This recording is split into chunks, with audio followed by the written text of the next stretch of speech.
but I finally, it all seemed to start falling together. LCAPs. And in the midst of that, we had the COVID-19 closures. Some LEAs moved ahead with that planning process, and others put it on hold, anticipating there would be changes in the timelines and the requirements due to school closures. As you recall, we awaited the governor's decision to see what happened, and the governor issued an executive order in April delaying the submission of the LCAP for the current year to December 15th and requiring a written report to the community addressing the program offerings during school closures for the 2019-20 school year and how those impacted parents and families. In addition, the executive order required that by December 15th, LEAs would be required to submit a one-year LCAP. So that's where we left off at the end of June. SB 98 changed that requirement and instead requires adoption of a learning continuity and attendance plan, which CDE is referring to as the learning continuity plan, to avoid confusion with the LCAP. Because to be clear, the new legislation eliminated the requirement for the LCAP this year, but put in place instead the learning continuity plan. Local control funding formula is still in effect, and funds are still being allocated based on that formula, and the rules and regulations attached with that are still in effect. And you'll see some of that reflected in the plan as we talk about it today. In addition, the budget overview for parents will still be required to be submitted in December, but the original LCAP December adoption is eliminated. Okay, next slide. Today, we're going to look at SB 98, particularly focusing on the learning continuity and attendance plan. We'll have resources posted on our website after the meeting today. And just to let you know, we will be following up. Right now, what we have is a draft template out, and we'll be looking at that today, a final template due August 1st, and we will have another Zoom meeting after that to review the final requirements. All right, next slide. Okay, and here's some of the resources you'll find posted on our website to assist you in developing the plan. We know you're under a short timeline, and so we provided some resources to help you get started now. Although the template isn't finished, the requirements are very clear in the law as to what will be included, so you can start planning right away. In addition, we just want to encourage you to look at your overall planning processes in your district or charter school. Right now, we know you're all busy working on plans for reopening, plans for what school will look like, and all of those should be reflected in your learning continuity plan. This shouldn't be a separate document outside of what you're doing in your district. It should reflect the good work that you're doing already. So some of the resources that we have are on the left-hand side in red. You'll see a planning tool to support you. It outlines all the requirements in the plan and also provides you with some questions that need to be addressed so it can guide your work in developing the plan. On the other side, the document, the green document with the black border there, that is the draft template, which has been put out by CDE. They were taking input on that and are now revising it and developing instructions. Two other documents at the bottom, there's just a copy of the law, and you'll find a link to the actual legal requirements. And then on the right-hand side is also something posted on our website. It's the section of the law that's specific to the learning continuity plan, and it is an annotated copy that provides more specific information about how this is reflected in the plan. All right, so let's take a brief look at some of the overview of SB 98. Oh, first of all, sorry, before we go on, please enter your questions in the chat box. As we have in the past, we'll answer any questions that we can today. However, since a lot of this is new, we anticipate there'll be a lot of questions that we may not be able to answer, and we'll have to research for you. So please put your questions in the chat and we'll respond to them, and we always get out a Q&A within the next few days to our email list. And if you're not on the email list, it'll be posted on our website. All right. Okay. All right, Senate Bill 98. Again, this is the budget trailer bill. It includes a lot of pieces, but one of those key pieces include the requirements for the learning continuity and attendance plan. But let's look at some of the other requirements in there. Next slide, please. All right. First of all, the bill addresses some accountability requirements. First of all, it eliminates it prohibits CDE from publishing a dashboard for the 2020 school year. As a result of that, no LEAs will be identified for technical assistance or intervention during this school year. Instead, CDE will identify LEAs for technical assistance and be differentiated assistance or intervention in December of 2021. And they're going to do that using 2019 change data from the 2019 dashboard and December 2021 status data from the dashboard. So since there'll be no dashboard in 2020, they're using the prior and subsequent year to make those decisions. Okay. CDE is going to publish, though, however, data collected through CalPads that would have been on the dashboard in DataQuest. So districts can access that data. It just will not be reflected in the dashboard. All right, next slide.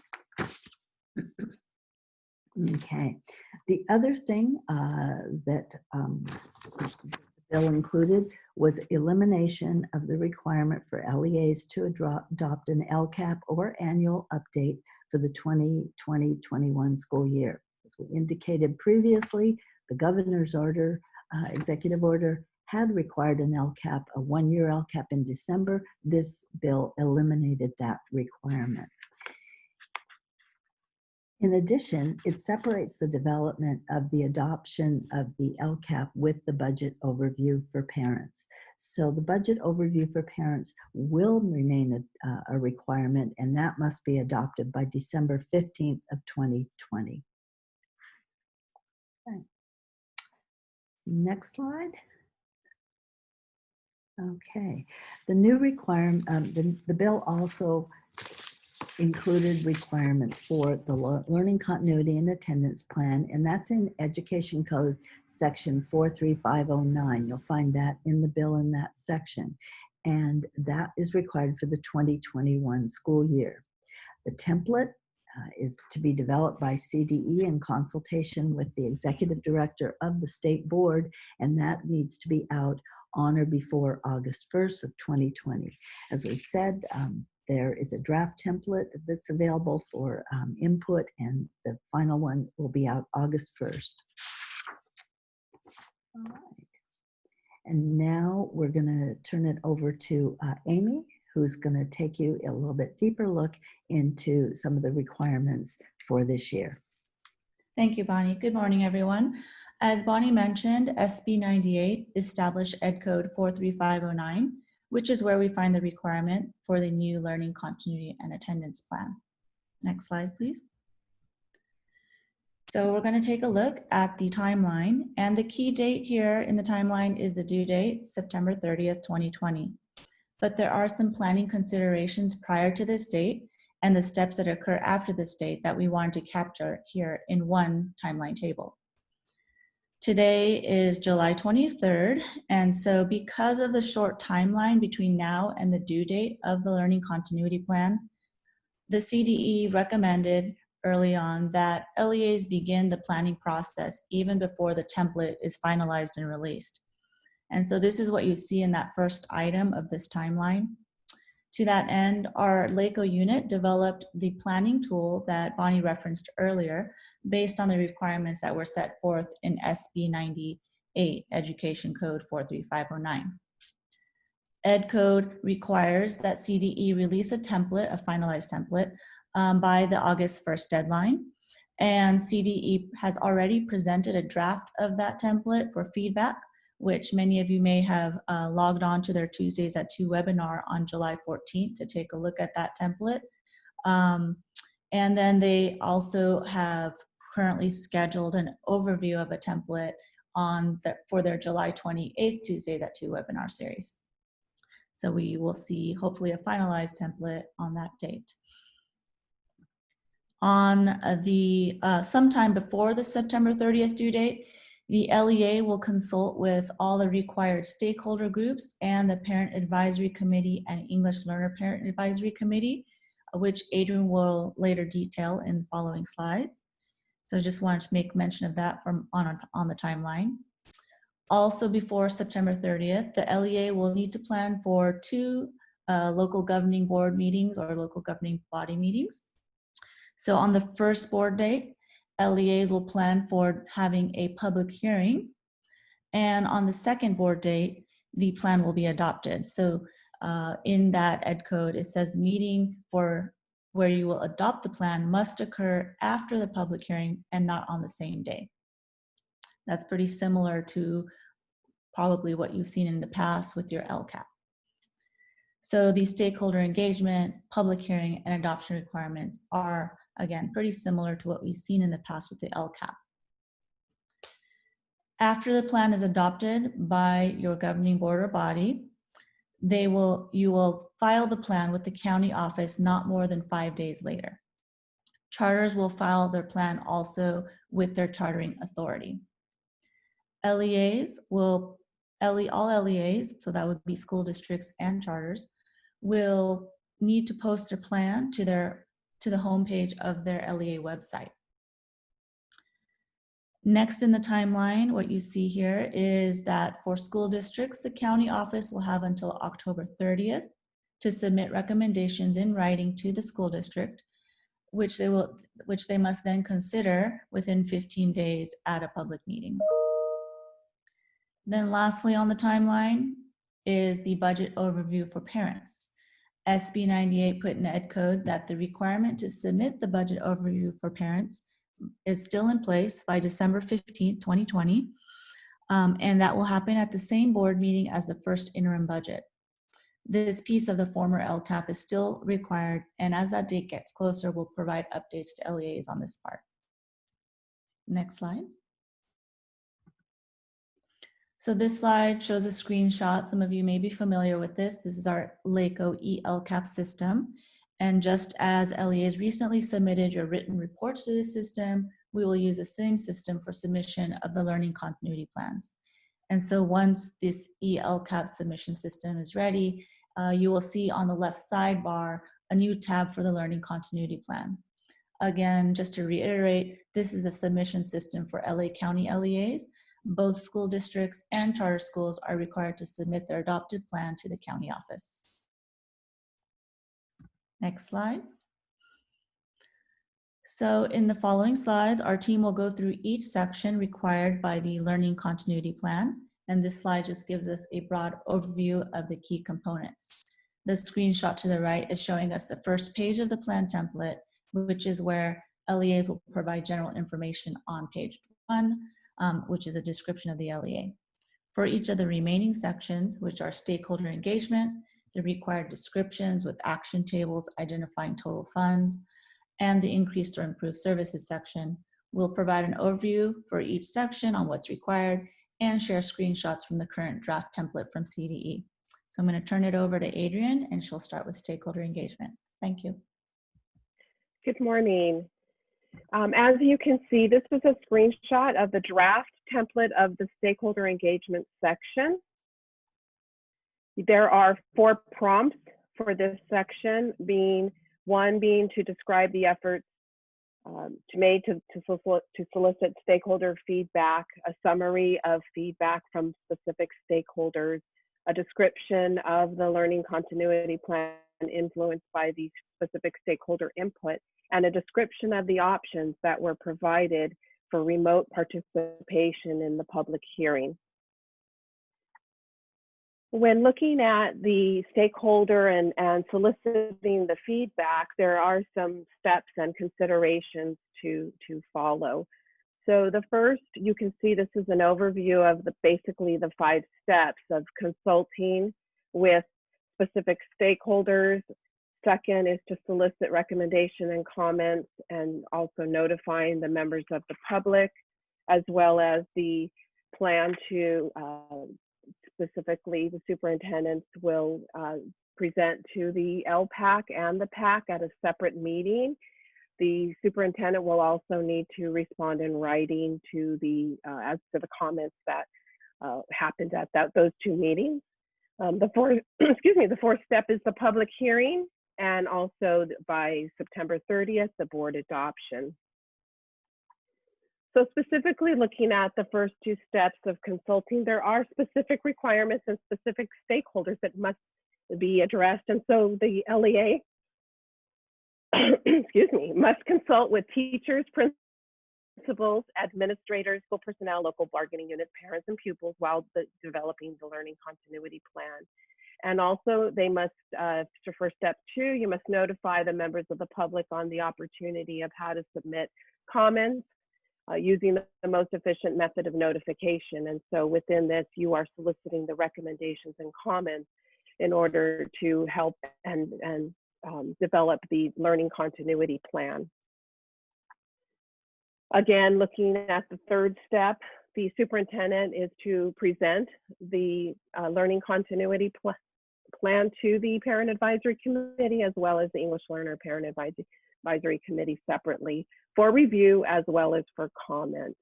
And again, responding to writing to the comments that were received during these two meetings. When conducting the public hearing, the learning continuity plan must be presented at the public hearing during the governing board, also to get comments from the members of the public. The requirement of 72 hours posting of the agenda and the meeting itself is necessary, as well as including where the public can find a copy of the actual proposed document in order for public inspection.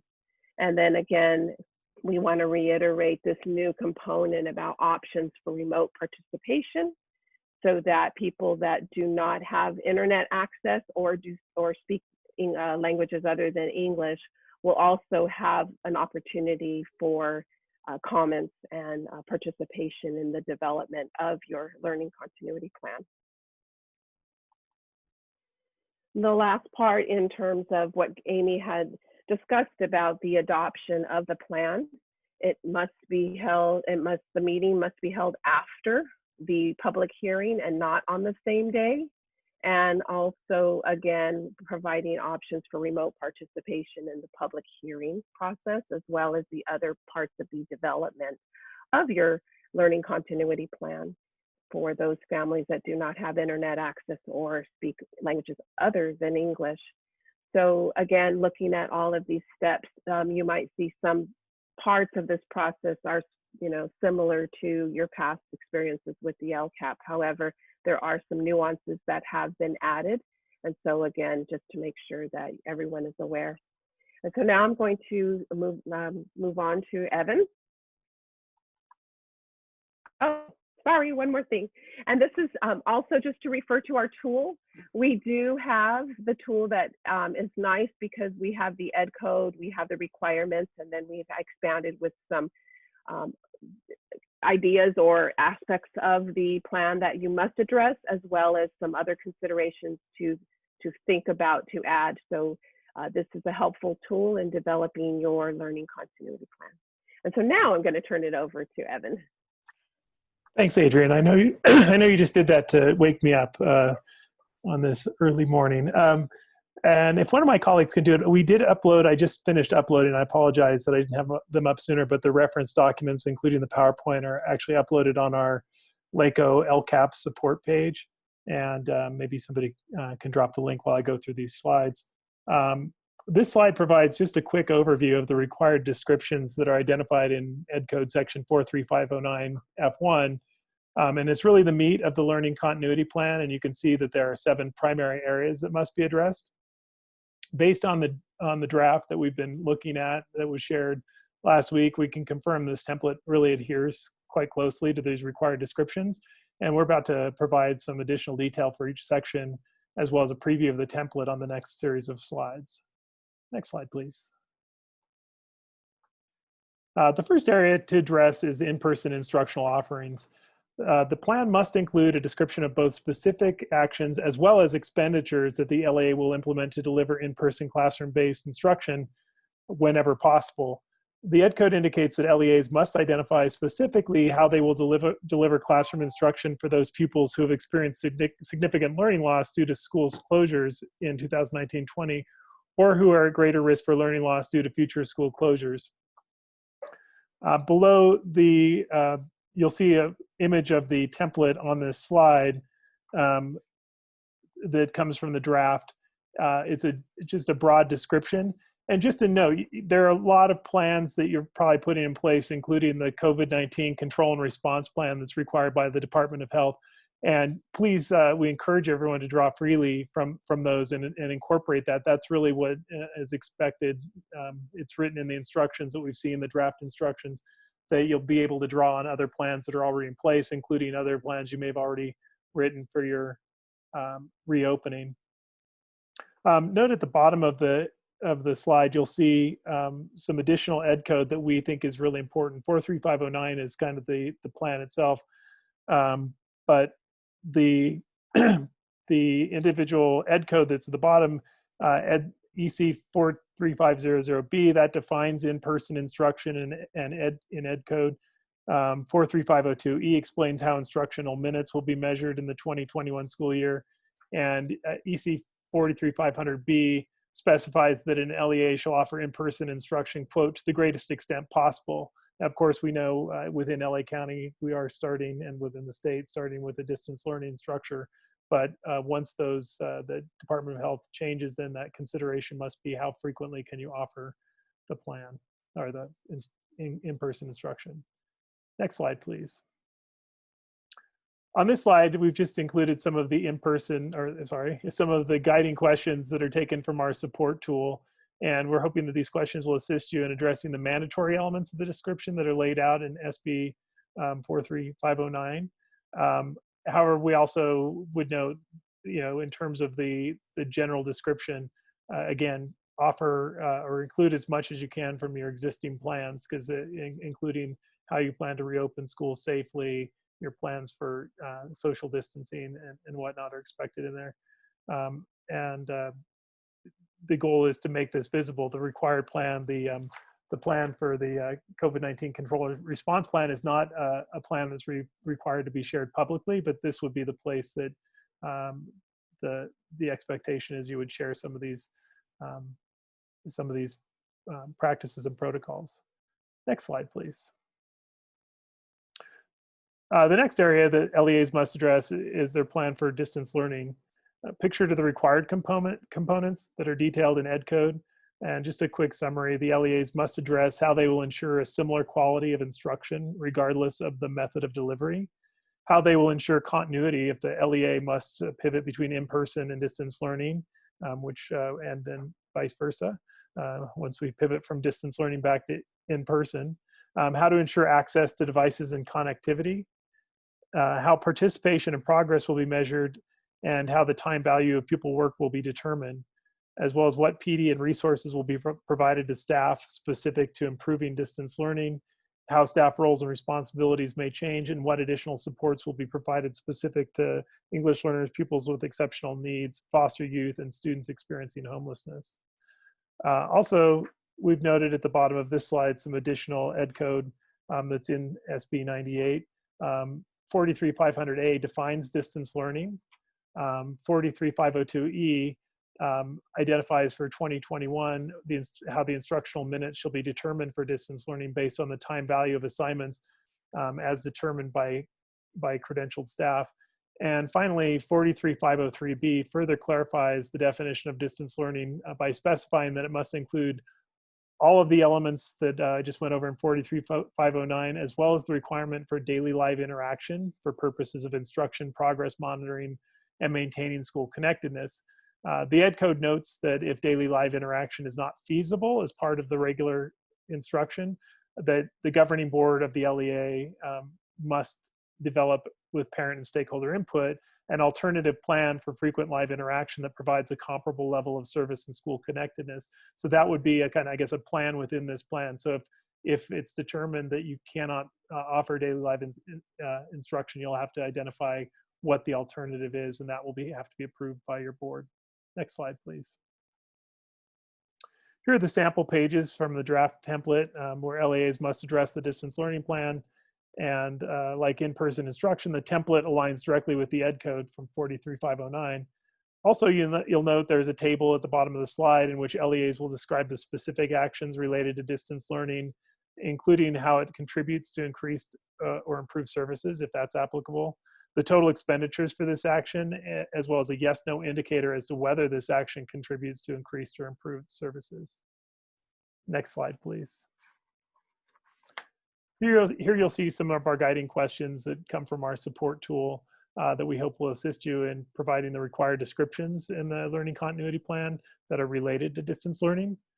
Consideration of these questions should assist you to address the following required components: how you're going to ensure your similar quality of instruction regardless of your method of delivery, how you may ensure continuity if the LEA pivots between in-person distance learning, how to ensure access to devices and connectivity, how participation and progress will be measured, and how the time value of pupil work will be determined, your PD and resources that you're providing to your staff specific to improving distance learning, and how you'll change staff roles and responsibilities, as well as additional supports that will be provided that are specific to your English learners, pupils with exceptional needs, foster youth, and students experiencing homelessness. Next slide, please. The next component LEAs must address is how they will address pupil learning loss that results from COVID-19 during both the prior year 1920 as well as the 2021 school year. LEAs are required to address how they will assess pupils to measure pupil learning status, particularly in the areas of English language arts, English language development, and mathematics. LEAs must identify what actions and strategies they will use to address learning loss and to accelerate learning progress for pupils as needed, and you must specify how these strategies will differ for English learners, low-income students, foster youth, individuals with exceptional needs, and students experiencing homelessness. You'll see at the bottom of this slide the sample from the template. Again, you've got the general description, some broad description areas, at least in the template so far, unless it's modified. This is a draft. As well as a table in which you're going to describe specific actions that you're taking, the total funds that you're expending, and whether or not it's contributing to the increased or improved services. Next slide, please. And again, here are some guiding questions from our support tool to help LEAs address how they will assess pupils to measure learning status, what actions and strategies will be used to address learning loss and to accelerate learning progress, specifically for those students who are at greatest risk. And finally, how you will indicate the effectiveness of the services or supports provided to address learning loss. Now I'm going to turn it over to Rachel to discuss the remaining required descriptions for this section. Thank you, Evan. Good morning, everyone. The next two areas that must be addressed in the plan are mental health and social and emotional well-being, and professional development and resources. Per Ed Code, LEAs must describe how they will monitor and support the mental health and social and emotional well-being of both students and staff during the school year. In addition, LEAs must provide a description of the professional development that will be provided to staff and the resources that will be provided to students and staff to address trauma and other impacts of COVID-19. These are two separate areas in the statute, but as you can see from the screenshot at the bottom of the slide, CDE has combined the two areas in the same response box in the draft template. We do not know if these areas will remain combined in the final template. However, we do know that based on the statute, both areas must be addressed. In the draft template, there is not a table for actions and expenditures following this area, as there is with the previous three areas that Evan reviewed. However, there is a table for any additional actions to implement the plan following the school nutrition section. Next slide, please. Here are some guiding questions from our LACO planning tool to assist LEAs in addressing mental health and social and emotional well-being and professional development and resources. So some of the questions in our planning tool: what actions or strategies will the LEA use to monitor and support mental health and social and emotional well-being of staff during the school year? What actions or strategies will the LEA use to monitor and support mental health and social and emotional well-being of pupils during the school year? What professional development will be provided to staff to address trauma and other impacts of COVID-19? And what resources will be provided to staff to address trauma and other impacts of COVID-19, as well as what resources will be provided to pupils to address trauma and other impacts of COVID-19 on the school community. And so in looking at these guiding questions, you can see that there is alignment between these two areas. So it makes sense that the CDE has combined them in the draft template. Next slide, please. The next area that must be addressed is pupil engagement and outreach. For this area, LEAs must describe the steps they will take to ensure student engagement and outreach, including procedures for tiered re-engagement strategies for students who are absent from distance learning and outreach to students and their parents or guardians, including in languages other than English when students are not meeting compulsory education requirements or not engaging in instruction. And at the bottom of the slide is the screenshot for this section from the draft template. Like the previous section, there is not a table for actions and expenditures following this section. The related ed code listed at the bottom of the slide basically states that LEAs shall develop written procedures for tiered re-engagement strategies for all pupils who are absent from distance learning for more than 3 school days or 60% of the instructional days in a school week. Next slide, please. And again, this slide shows some of the guiding questions from our LACO planning tool to assist LEAs in addressing this section. So what is the process that the LEA will use to determine which students are absent from distance learning? And what actions or strategies will the LEA use to connect with students who are absent, as well as their parents and guardians? What actions and strategies will the LEA provide to assist these students to re-engage in distance learning, including tiered levels of support to re-engage students? Next slide, please. The next area is school nutrition. For this area, LEAs must describe how they will provide meals for students who are eligible for free or reduced price meals for students participating in both in-person instruction and distance learning. And so you can also see the screenshot from the draft template for this section in the middle of the slide. And at the bottom of the slide are some guiding questions from our planning tool, again, to assist LEAs with this section. So how will the LEA provide meals for pupils participating in in-person instruction? And how will the LEA provide meals for pupils participating in distance learning? The related ed code listed at the bottom of the slide states that LEAs shall provide nutritionally adequate meals for pupils who are eligible for free and reduced price meals, whether engaged in in-person instruction or distance learning. Next slide, please. Here is a screenshot of the additional actions table from the draft template. This table appears after the school nutrition section in the draft template, and any additional actions to implement the plan may be included in this table, including any actions and expenditures related to the mental health and social emotional well-being, pupil engagement and outreach, and school nutrition areas, since there is not an action table following each of these areas. Again, this is a draft template, so this could change in the final template, and it's possible that they could add an action table after each of the areas. Next, I will turn it over to Jeannie.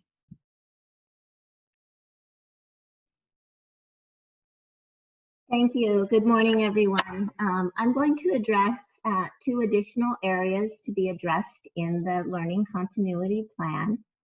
So for the plan, it must also address how federal and state funding that's included in the district or the charter school budget is used to support the efforts described in the learning continuity and attendance plan, and how the district is increasing or improving services specifically for their English learners, low income, and foster youth in the Learning Continuity Plan.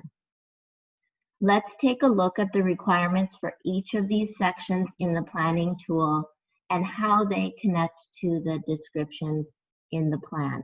Next slide, please. Per Ed Code, the requirement for the Learning Continuity Plan to address how federal and state funding included in the district or charter school budget is used to support the efforts described in the sections in the Learning Continuity and Attendance Plan is established. The funding to be described also includes federal and state funding identified in Section 110 of the trailer bill to address learning loss mitigation. Section 110 identified an appropriation of funds using methodologies incorporating amount of pupils with exceptional needs, the proportional basis for LEA supplemental and concentration, and allocation and methodology used for the base LCFF grant. This funding is provided to support pupil achievement, address learning loss, and/or to accelerate progress to close learning gaps. And you've seen so far through the screenshots of the draft template in the presentation, the format in the template where the LEA identifies or indicates the total funds for actions included in the plan, and that's displayed at the bottom of your screen. Next slide, please. The section for increased or improved services in the draft template appears similar to the section in the LCAP template. Here, the LEA identifies the percentage to increase or improve services, which reflects the amount of the increased apportionment based on the number and concentration of the LEA's low-income, English learner, and foster youth enrollment. For this increased apportionment identified in this section, 2 description requirements are included that are the same as in the prior LCAP and address the LCFF spending requirements for the increased apportionment. The LEA first provides a description for each LEA-wide or school-wide action, and this description must explain how the LEA considered the needs, conditions, and circumstances of the unduplicated pupil group in designing the action to intentionally address the needs or barriers facing the intended student group, how the action increases the quantity or improves the quality of a service as compared to services provided for all students, and finally, how the action will be effective for the intended student group. For the second description, the LEA provides an overall description to explain how services for foster youth, low income, and English learners collectively are increased or improved in proportion to the increase in funding. An additional component is included in the draft template for LEAs to identify the apportionment of funds for learning loss mitigation used to backfill reductions to the local control funding formula. This is new. The learning loss mitigation funding authorized by the 2021 budget package appropriates over $5 billion from 3 different funding sources to be allocated to LEAs in order to support pupil academic achievement and mitigate learning loss related to COVID-19 school closures. Today, LEAs received an email with their individual password identifying them that the Learning Loss Mitigation Fund application is now available. And LEAs must complete this application and file the assurances in order to receive funding. And among the assurances, the LEA is certifying that this funding will be used in compliance with federal law, and that the LEA shall adopt a learning continuity plan. It is anticipated that instructions will clarify more about these funds and the required descriptions for this section. Next slide, please.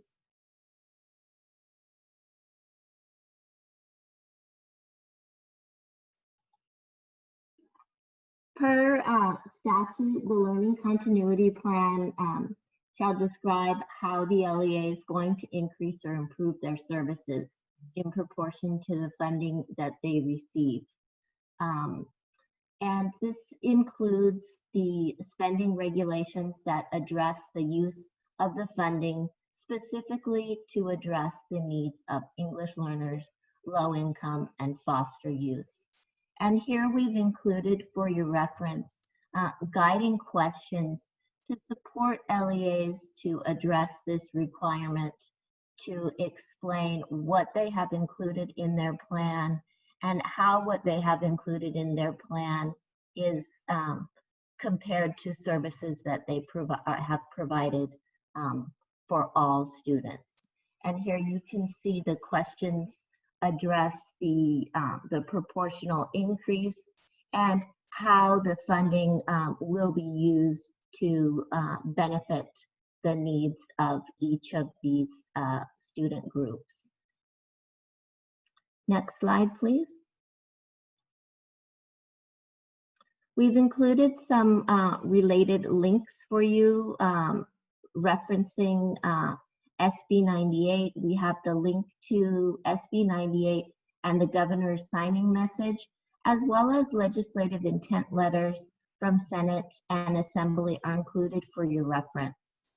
These address the intent to provide flexibility to an LEA to determine the instructional model the LEA will adopt during the pandemic, taking into account the specific needs of their students and staff and their available infrastructure, provided that the model adheres to state and/or local public health orders or guidance. And the legislative intent addressing the requirements pertaining to layoffs addressed in Section 94 is also included. And at the bottom, you see the link for the CDE's Tuesdays at 2 webinar series. And on the next slide, we see the dates for, thank you. We see the dates for the upcoming webinars, which will be addressing the plan instructions and guidance. And so the two upcoming Tuesdays, July 28th and August 4th, and the 28th is at 11 and August 4th is at 2 o'clock. And as Bonnie mentioned at the beginning of the presentation, as the template is finalized and the instructions are finalized, we will be providing a follow-up training to review the final template and requirements developed by the CDE. And at this time, I ask you to, if you haven't yet put a question in the chat that you still have, please do so. We'll keep the meeting open a little bit longer in case you want to enter some additional questions. And as always, thank you for participating, and we really do appreciate your questions and encourage you to contact us at any time at the LCAP@LACO, next slide please, .edu address or at any of our personal emails. Thank you.